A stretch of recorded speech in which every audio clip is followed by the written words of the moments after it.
everyone, today we are going into a high-level AC circuit problem using nodal analysis. If you've ever looked at a circuit with 4 nodes and complex impedances and felt a bit overwhelmed, this video is for you. We're going to find the voltage across the 8 plus J3 ohm resistor by setting up a system of equations and solving them through the substitution. Let's take a look at our schematic. We have 4 essential nodes, 1, 2, 3, and 4. At the bottom, we place a reference node, which is now 0. So V5 is equals to 0.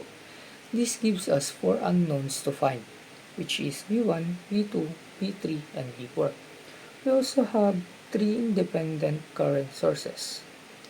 Since they are in polar form, the answer will always be in polar. When you calculate it, the calculator will give you rectangular, convert it to polar form. It will always be the final answer.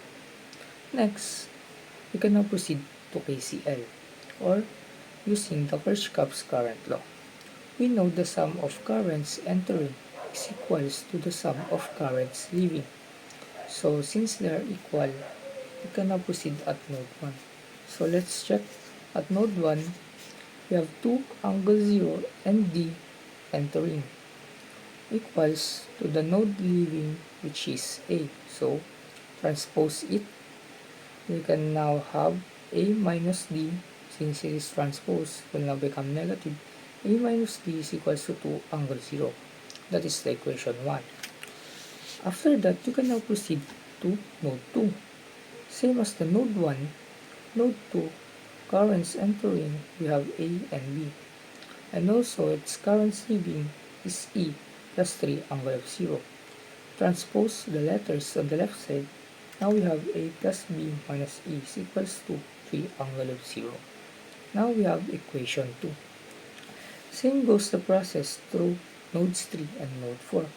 We just need to find the currents entering and will now be equal to the currents leaving. After that, we just need to transpose the currents wherein the variables will be going on the left side and the whole number will now become on the right side. Next is that we've done with all the nodes. Since we've done at all nodes, we can now proceed to solve using substitution.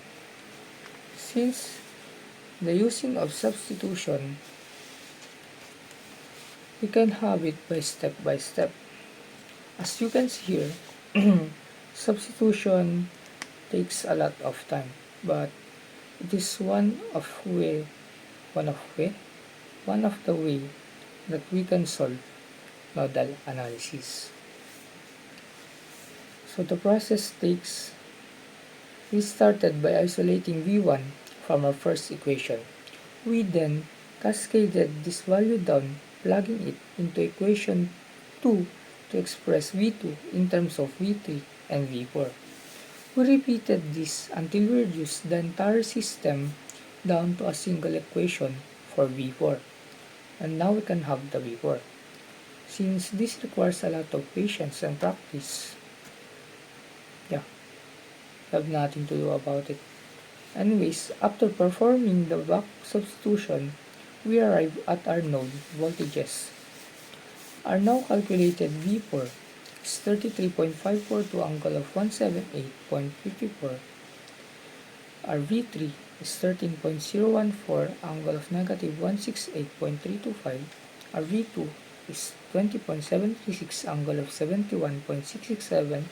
Our V1 11.143 angle of 178.676.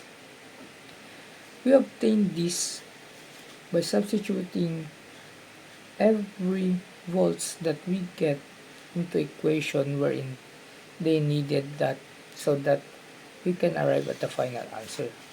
Now, since V, which the goal is located at the center of, in between of nodes voltage 1 and voltage V can be obtained by V1 minus V2. So let's just subtract V1 and V2 so that we can now have the final answer, which is 26.253 angle of negative 132.272. And there you have it, guys. This is how you solve this circuit diagram using nodal analysis. Thank you for watching.